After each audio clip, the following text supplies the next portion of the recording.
Spend my whole life holding in my breath, but the air isn't quite so heavy. Yo, what's going on, everybody? This is your friendly neighborhood knucklehead, and this is the Part-Time Artist Podcast, episode 173.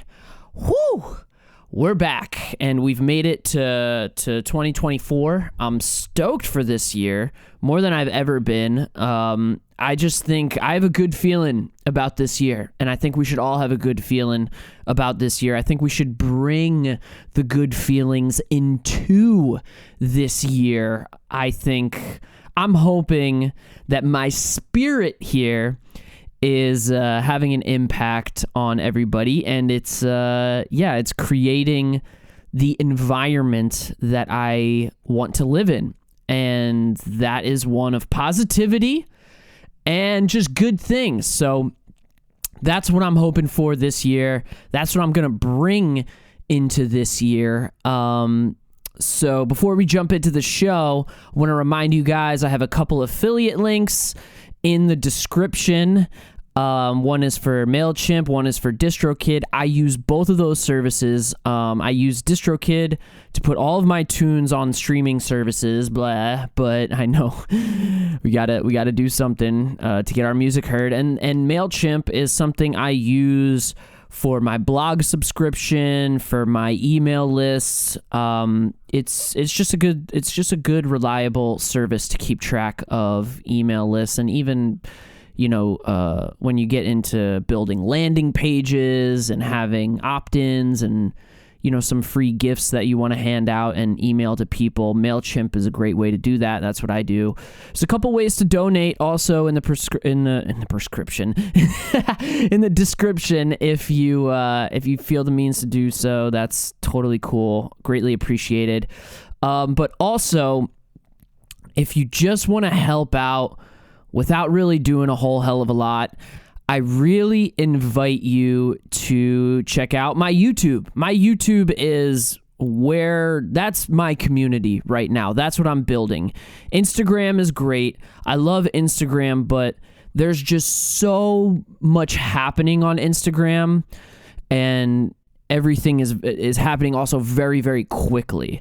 So I appreciate everybody on Instagram, but YouTube is really where I'm community building more consciously.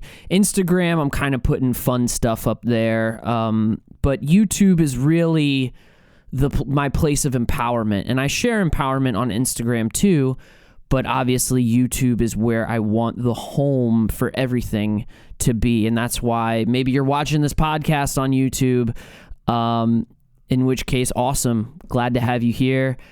And just consider subscribing. That's my mission for this year, is to build up the community that I have on YouTube. Lastly, there's also a really cool business here in Philly called Cart Music, and you can check out the session that I did with my band War Park with Cart Music. It's a great and affordable live session video that you can create for your band or your music.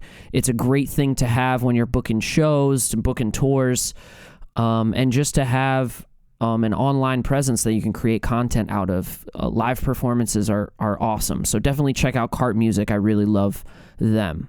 Alrighty, let's get into the show here. I have with me a very, very special guest, hailing from somewhere in Pennsylvania. I have Sweet Anne Marie. Thank you so much for coming on the show. Thank you for having me. I'm from Wilkes-Barre, Pennsylvania. Oh, nice. That's not too bad. But you're from Philly originally, right? Originally, yes. But I live in Wilkes-Barre now. Wow, that's rad. Pennsylvania is on the map. Pennsylvania looks kind of small, but when you start driving through this state, man, it feels like it goes on forever. It does. It really does. Especially if you have to go to Pittsburgh for anything. Yeah, exactly. Now, do you classify, how would you classify yourself as an artist? Would you classify yourself as like a folk artist, like a singer-songwriter, or just like a solo artist? So I usually consider myself more of like a singer-songwriter. Right, yeah. But I do kind of think I've somehow weaseled my way into the folk punk category. Yep. They'll do that. They'll hook you right in. I think I got in there as well. Now, as a solo artist, as a singer-songwriter, what do you think is just one thing we should know about that line of work or that outlet of creativity? If somebody wanted to become a singer-songwriter today, what do you think is one thing that they should know? I guess just that it's way more work than singing and writing songs. Yeah. Imagine so. Yeah, because you're doing it all, right? You're writing the songs, you're recording the songs, you're booking the shows, you're coming up, I guess, with music video ideas, doing social media, like just everything, right? Yeah, I'd imagine like with the band, those responsibilities sort of get separated between the band members, but I am my only band member, so I do all of it. Yeah, ideally, I would hope so. There's a lot of when I have bands on here, it's really cool to see how they delegate and stuff like that. So we're from Philly originally, but now we're in Wilkes-Barre. Like, what brought you outside of Philly, or what got you out of there? How did you get where you are right now? Lived in Philly till I was a kid, and then my family moved out. So like when I lived in more rural Pennsylvania towns, I would just go to Wilkes-Barre a lot. There's like a lot of cool music here and a lot of cool stuff. So, when I became an adult, I moved here. Wow, interesting. So you kind of were testing the waters when you were younger. What's going on with the scene up there? I hear like so many mixed things about like I guess the outskirts of Philly, but it just seems like a lot of Philly people have kind of done a similar thing and gravitated towards smaller areas and sort of started building up music scenes. I mean, York, PA has a great scene. I want to shout out to Alex in Lancaster over there, and the dudes in Anti-Citizen were telling me about Allentown and North Jersey have all kind of built up music scenes. What is the scene like around where you're at? Around here, it's really cool. It's great. There's a lot of really good bands around here. There's a donut shop called Curry Donuts that has music out back, and it's the coolest place. There's just like a lot of different kinds of music too. Like there isn't like one genre that I think is more successful in the area. There's just a lot of different. It's kind of like a mixed bag, but it's a lot of really good artists around here. That seems to be like it seemed when I'm looking and for a little while I was almost studying what it takes to have like a successful music scene, especially in America, and it feels like one thing that all successful music scenes have is they have like the spot where it's like there's this one place that everybody like wants to play at and everybody just kind of goes. Like we heard about like Gilman Street, 924 Gilman, and even in New York, places like CBGB's. There's always been like one spot, and then I think even in LA, like when the circle jerks and everybody was running around, it seemed like they were always gravitating towards like one spot to play, and then they would, LA had a bunch of things pop up, but it seems like after that it comes like, okay, well, how cool is the town going to be with it? How crazy are the cops going to be about shutting things down? And then sort of the talent and the bands, it kind of came like later on almost. It was kind of just like, if you have the environment that's conducive for people to create, like that's probably the coolest thing. And then once people get creating, then you get to really see how good people get, right? Yeah, for sure. Now, your latest single here, you released your latest single, and then you kind of were like, oh, I'm gonna release it again with a bunch of, live tracks and covers. What was the thought process behind Heaven in the Distance? I just had all these little demos and things like that just saved from when I was recording the other albums, and I just thought that they should be out there. I had them; they were already recorded. They were there, so might as well put them out there. I admire that so much, and I think everybody should take a page out of that book. Like, when you got demos, just put them out there. I mean, I'm saying this, but I've been sitting on demos for like 5 years, just trying to professionally record them. And I was like, oh, you know what? I'm going to learn how to engineer, yada, yada, yada. And everything gets pushed back. So I really love that you have that outlook on stuff. Like, hey, I got these songs, I recorded them, I'm going to just put them out there. And I think more people should do that. That's definitely the way to go. So let's jump into this latest single. It's called I'll Be Fine. Check it out.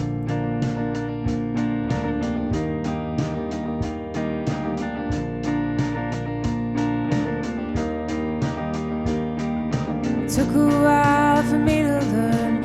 It's working when it hurts. Spent my whole life holding in my breath, but the air isn't quite so heavy. Things are getting lighter lately. It doesn't always end up how you think.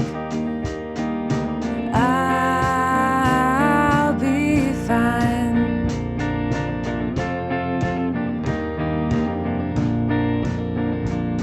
I could end up like my father did, impossible to love, incapable of loving anything. But you died just like the way you lived, so I traded in my calluses. A heart of stone ain't worth the weight to lift. I'll be fine.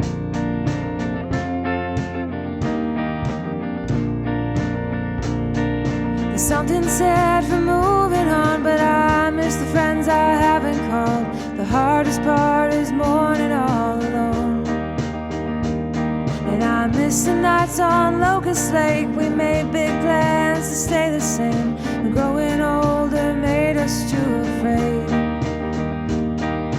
I'll be fine.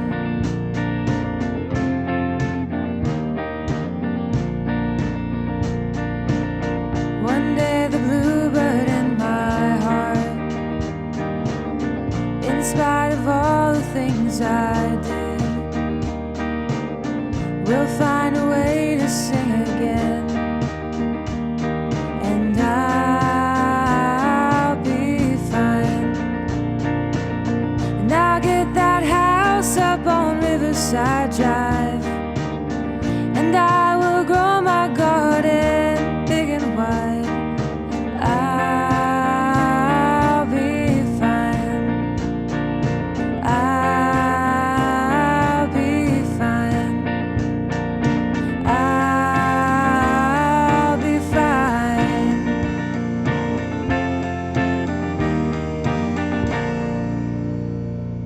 All right, that tune was called I'll Be Fine, and it is off of sweetannemarie.bandcamp.com. I'm going to have all the links in the episode description, but that is the Bandcamp to get the tunes, and it is up there not once but twice as a single. It's there 3 times if you count the demo version on the album as well. Oh my gosh, yes, I'm looking at it right there. Yes. That's really cool. So yeah, and then I love that too, because then you can actually hear the evolution of that song, which is really cool. My brother kind of broke into my room the other day, and he started he was like, where did he's learning how to play guitar, and he like broke in. He's like, where did you like you know, put out this when you were working on songs. And he basically found like my list of demos and started going through them. And in my head, I'm like, oh my God, these are like so old. Like just recording with my phone in front of a garage, like not a garage, a guitar amp, and just screaming at it, like, you know, just getting the idea out there. But yeah, it was really, he was like, oh shit, I can't believe that you used to have different lyrics for this song and things like that. And I'm just like, yeah, it's really cool to hear that evolution of a song, and it's really cool that you put that out there. So yeah, definitely check out Heaven in the Distance. Again, sweetanmarie.bandcamp.com. Now, you classify yourself as a single songwriter, yet I saw you at Camp Punksylvania. You played at the Fest, which is like one of the biggest punk festivals in the country. And then you went down to the Electric City Music Conference. How are you getting mixed up in all of these punk spaces? No, I say, hey, can I come bring my acoustic guitar to your punk festival? And they just say yes. They just let me do it. No one's stopping me. It's as easy as that. I don't really know how it happens either, but it never hurts to ask. Now, of those three things, what was your favorite thing that you've done, I guess we'll say last year in 2023? What do you think was your favorite show experience? Oh, geez, that's so hard. Camp Punksylvania was so fun, and it's like it's unlike any other festival. Yes. But the fest, I toured down to the fest with Condition Oakland and right. my friend Tim Holhouse from the UK, and like that whole tour was amazing leading up to the fest. So I don't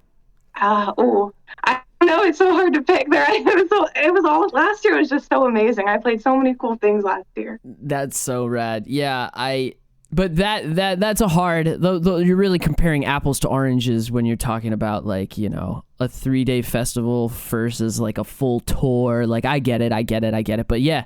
But Camp Punksylvania was, it was one of those things where you just kind of have to go. There's no way for you and I to like really talk about it in a way where it can accurately depict like what it was.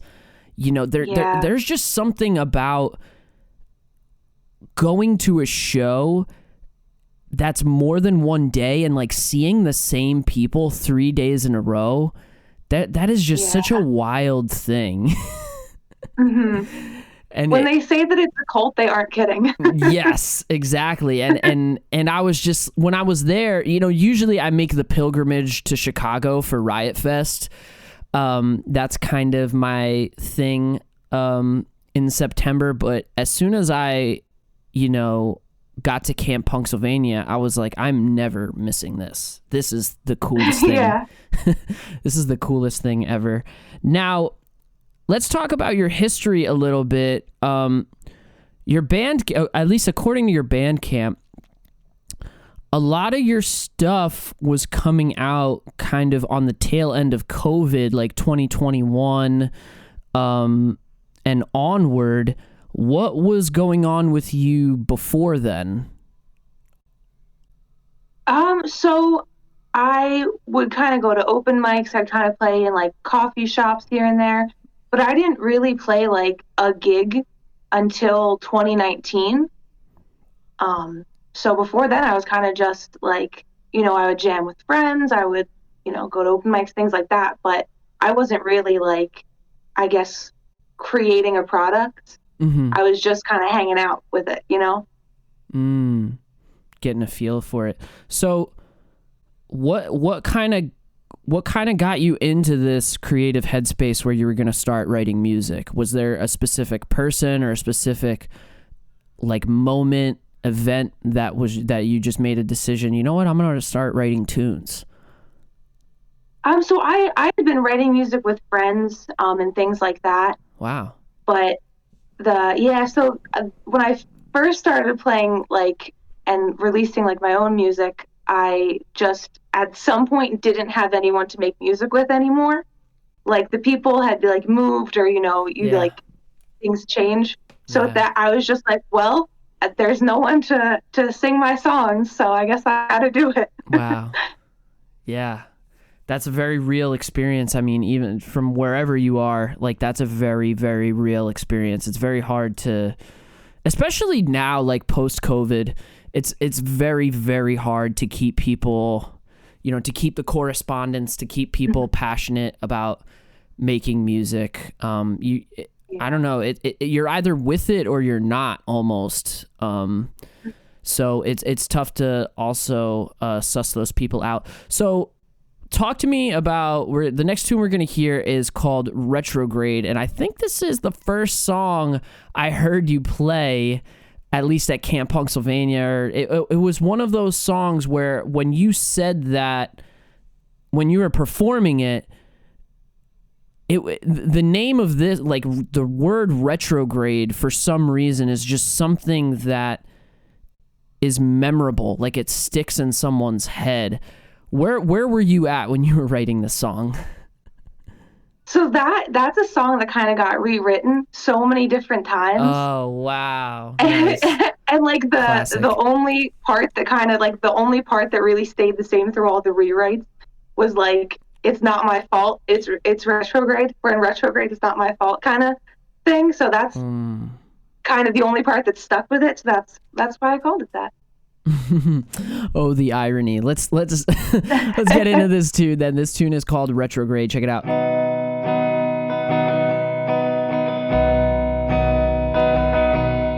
Eventually I'll start to look my age. Lately I've been feeling older anyway. Born to Mercury with a hold on me. There's gotta be a reason for the in-between. Tell me that it's just a retrograde, just like a free fall into nothing with a little trust in something. Tell me that it's just a retrograde. If you watch the sky, you'll see the storm about to break. I feel so far away, the distance comes in waves. The more I fight, the more I stay the same. It's not quite like being afraid to die. It's a fear that nothing matters and no one cares if you're alive. Tell me that it's just a retrograde, just like a free fall into nothing with a little trust in something. Tell me that it's just a retrograde.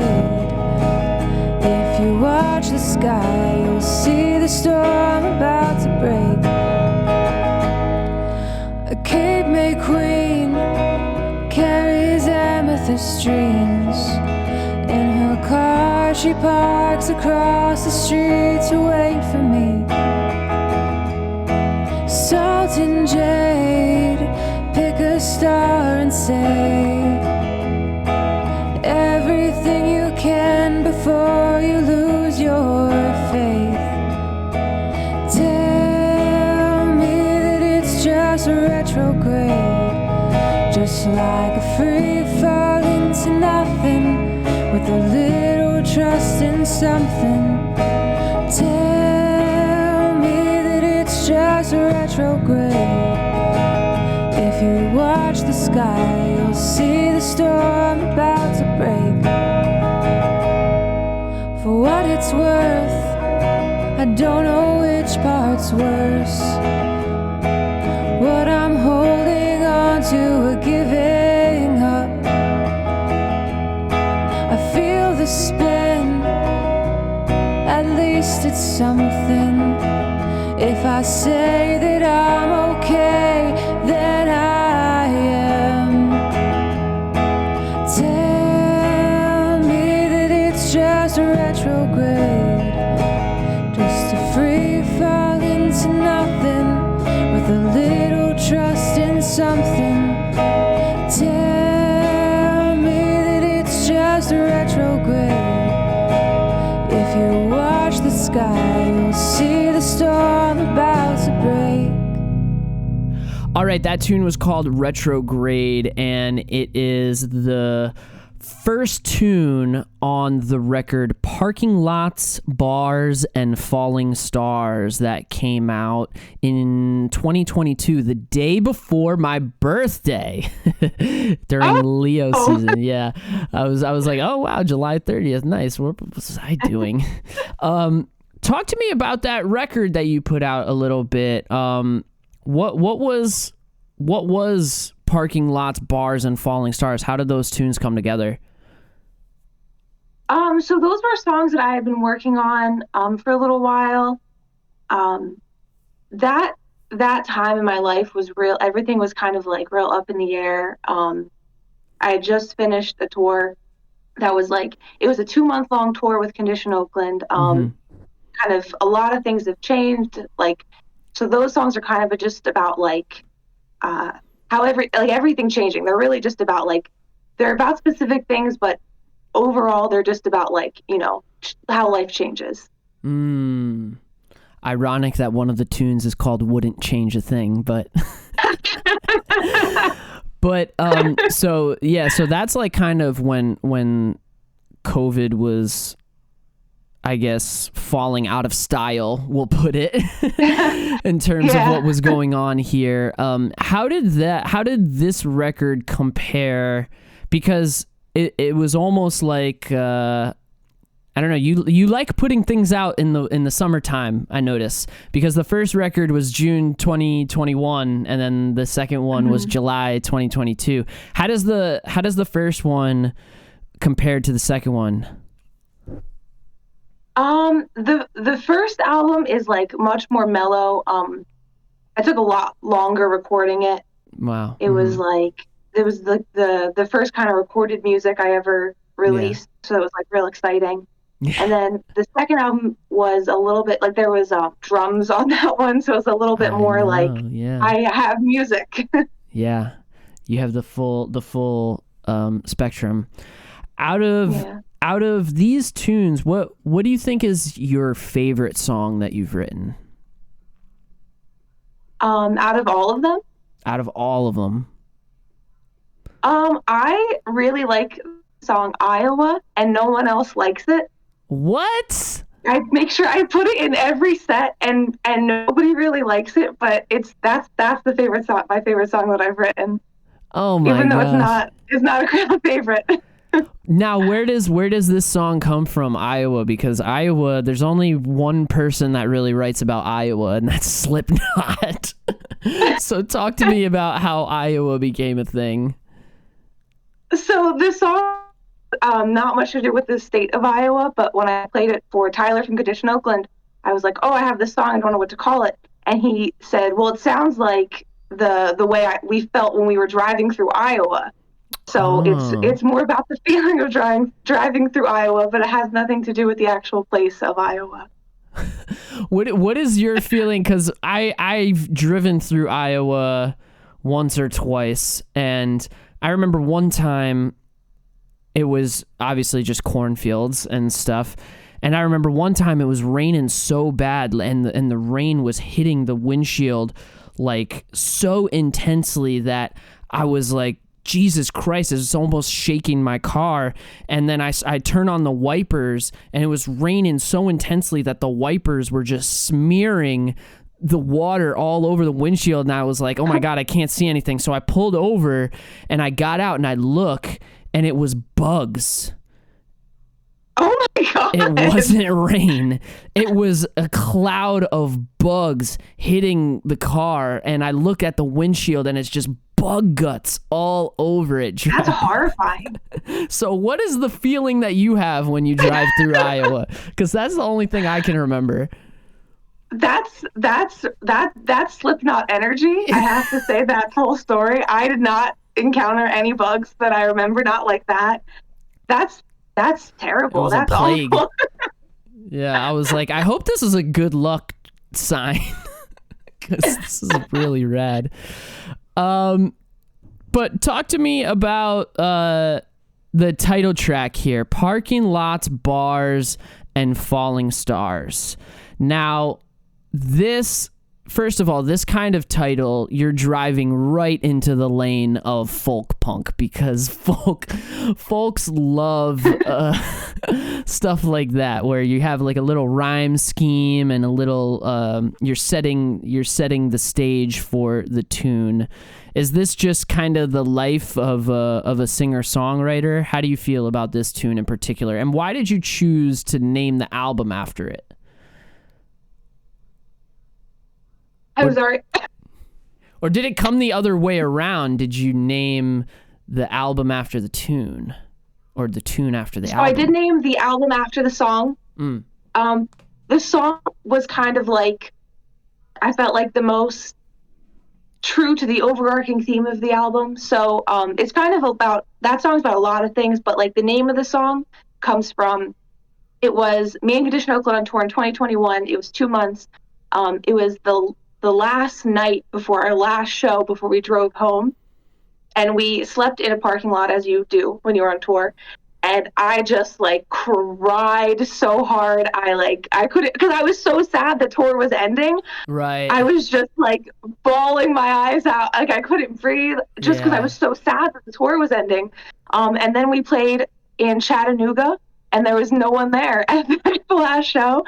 So that's where the name and the last kind of verse comes from. But yeah, that's why it is called that. Yeah, that is such a, that's another one of those feelings where if you know, you know, because there is so much effort that is put into booking your own tour. Only the people that really do it like really know, because you got to find other acts, you got to find the cool spot to play, you got to make sure all the dates line up, and then on top of that, especially these days, you got to make sure like the venue or wherever you're going to be at for the show is still going to exist by the time the tour happens, because you have to book it like at least 6 months in advance sometimes. And there's just all of this pressure on hoping it all works out, you know, because then you run the risk of, oh my God, what if we get a flat tire, if the car overheats, you know, there's just so many variables that go into booking a tour, that moment where it's finally over and your shoulders are like this the whole time, and then you're just like, I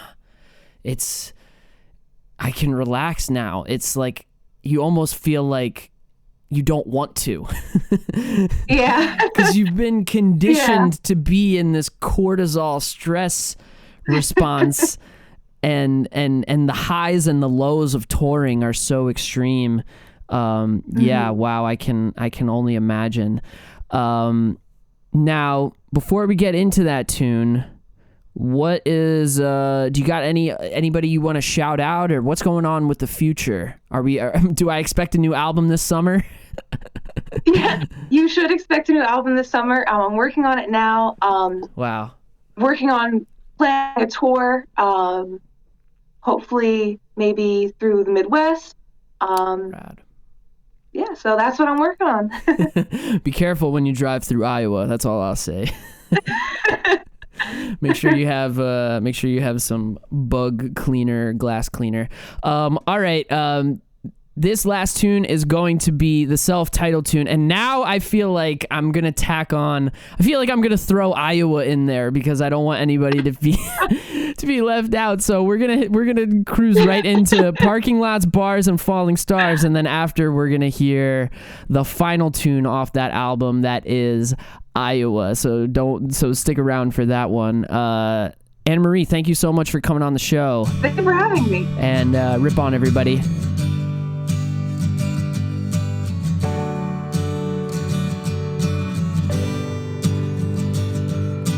Do it all again, even with empty pockets turned inside out. The sacrifice was worth it all. God bless the blood I'm bleeding out.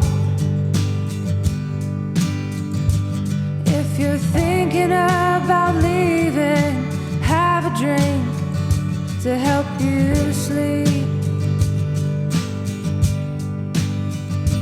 Map the distance by the time between the thunder strikes and lightning.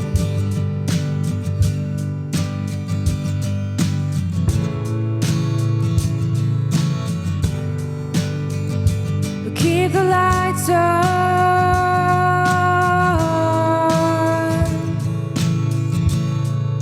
I wanna see what happens next.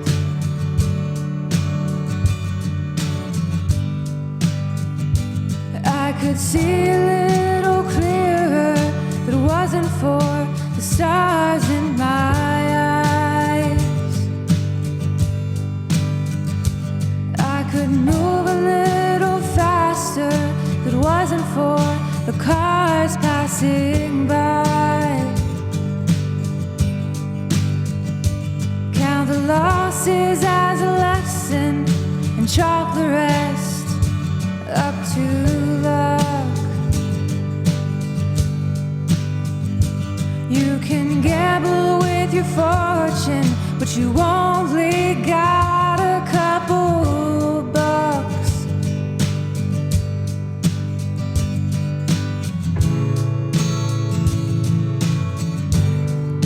The hotel lights are off.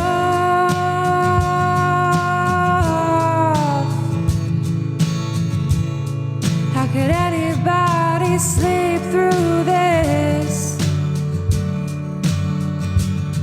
And a song playing on the radio almost made me cry.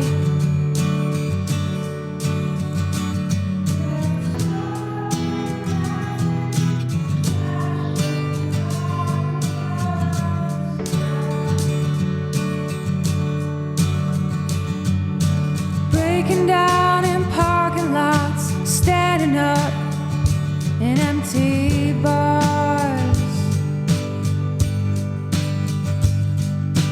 pressing on by wishing on every single falling star.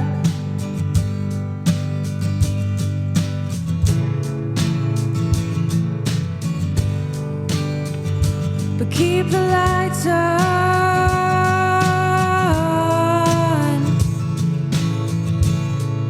I'm waiting on the best part.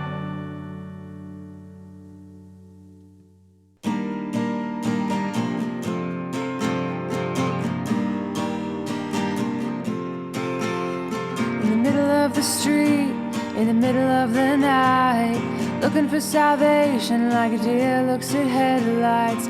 I was afraid of this, hoped I'd never be right.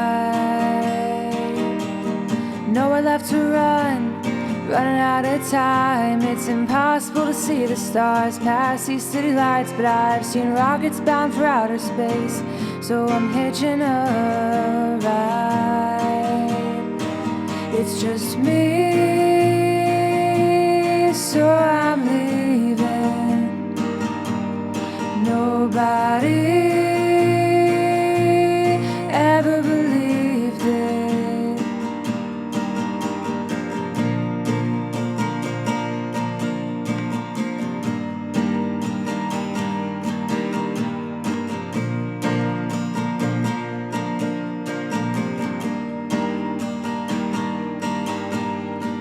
Pack it up and leave behind a couple notes to say goodbye. If anybody asks, say I'm out looking for paradise. I think I finally found the borderline.